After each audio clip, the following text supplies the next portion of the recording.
thanks for stopping by today.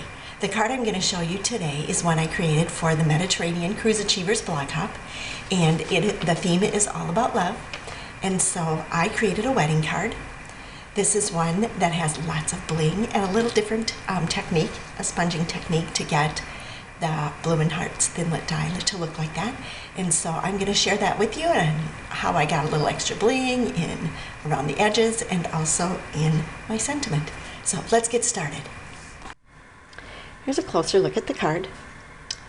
And you can see lots of sparkle there, and I'm going to show you how to get all of that. So what I'm going to start with is a piece of Stampin' Up's Shimmer White cardstock.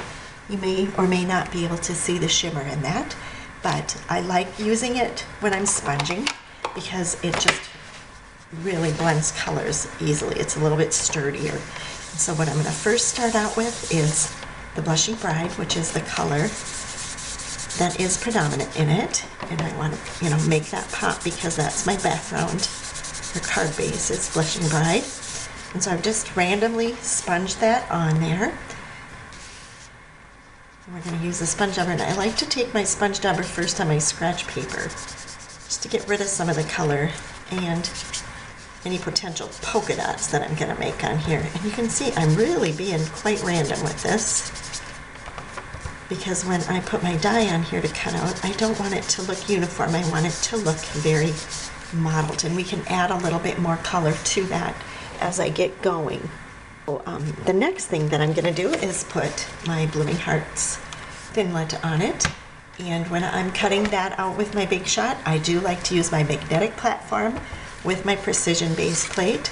Place your paper down on your precision plate, and then your Bloomin' Hearts Thinlit over it, and then a cutting pad on top of that, and then run that through the Big Shot. And to save some time, I went ahead and did that ahead of time. I always do like to check the back to make sure that it's cut out all the way through in all the places, so I don't end up having some that I have to fussy cut out. And then with this new Big Shot die brush, makes that removal of that, all those little pieces, a lot easier. So I'm going to take the brush, and because the die is metal, it will take the beading and the paper won't.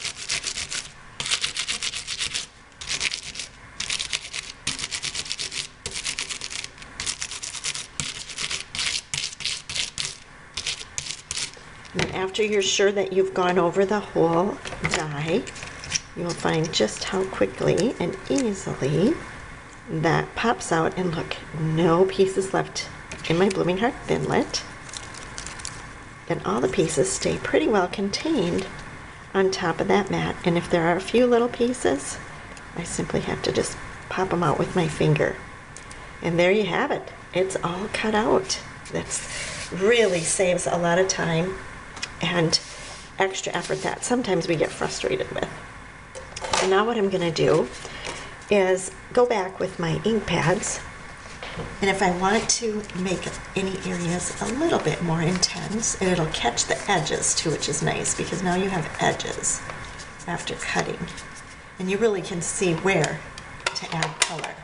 I'm just going to show you one that I also brought in rose red and added. I wanted it to pop a little bit more so you can see the difference. This one I added a little bit more chrome cake. So really no two are going to turn out exactly the same. So another thing that I want to show you, now we'll set that aside, is how I'm going to layer this. And I used my Stampin' Trimmer to trim away some of this gold glimmer paper that I'm going to cover up. I hate wasting paper, and to me, if I'm covering it up, there's a whole lot of glimmer paper that's behind that. And so what I'm going to do is use my Stampin' Trimmer, and I simply turn it over because I'm using glimmer paper. You wouldn't need to if you weren't using glimmer paper, but I think it will cut through that backing a little bit better. And with your Stampin' Trimmer, you have measurements on the left side of the center 0 and the right side. I'm going to actually line up the edge with the 1/2 inch mark on the right side, because then I've got this guide at the top to hold my paper straight for me. Then I'm going to follow the guide that is the ruler that goes up and down with the blade and start at the 1/2 inch mark. And this paper is actually 5 1/4 by 4. And so I'm just going to go down to 4 3/4. So you're just subtracting a 1/2 inch. So instead of starting at 0, I start at 1/2 inch and go down. I have glimmer paper to use up on another project, and I'm not covering up a lot of that wonderful glimmer. I used my glue dots just around the edges to attach that. So that is my base. I did want to point out too in my samples, I don't know if that you can see that, but I have a lot of shimmer in my embossing, a little more than normal with just embossing powder. And here is my trick. I am using Stampin' Glitter. I took 2 scoops of the gold Stampin' Glitter and added them to my plain gold embossing powder. And the little scoops I got at the dollar store, but just stirred those together, and you can see there would normally be no glimmer in this gold. It would just be a flat gold. And so that has brightens it up, and it shows up better, I think, on all colors. Another little trick that I want to share with you are the little flowers. In the Bloomin' Love stamp set, there are these little flowers. It might be hard, I'll do it over the white because my stamps are stained because they've been used a lot. That's good. There is a little arrow that marks one side of the flower.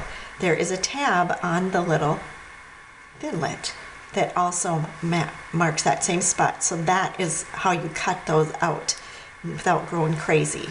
And so I just make sure my arrows are going all one direction as I'm cutting these out. Same way with the littler flower. So I've got 2 of those that I cut out ahead of time. I'm going to take the gold Wink of Stella, and I colored my little flowers. And it doesn't have to be perfectly to the edge, but this Wink of Stella, I use the clear on so many of my projects. But it was fun because this Blushing Bride tends to have kind of a brown tone to it for a pink. And so I've added that to all my flowers. And I just thought it really made them pop, and that shimmer just goes with the gold everywhere else on there. Then I take the back side of my paper piercing tool. Okay, so now that I have rounded up the edges of my flowers with the wrong end of my paper piercing tool, I'm just going to attach them with a mini glue dot.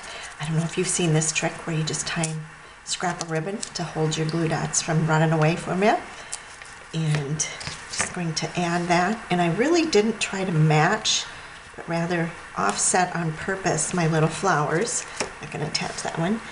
And then something fun that I did was I took a brown marker. I found Sharpies that come in all different colors, and I found a brown one so that you can color your pearls, and you can use the small pearls on the smaller flower, and then I even used the very tiny ones, and I'll go back and show you on one of the finished cards that I used the tiniest ones in the centers of the flowers that have open petals in the design on the Bloomin' Hearts Thinlet.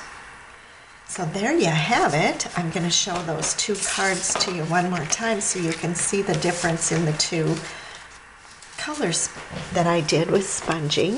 Get those where you can see them. And I attached my Bloomin' Heart Thinlet to my early espresso cardstock with glue dots as well. I just hid them behind the flowers and a few of the leaves so that they're attached maybe in about 6 different places, but that was enough to hold it in place. I hope you enjoyed this project. I hope that this makes you think about Valentine's Day and that all you need is love.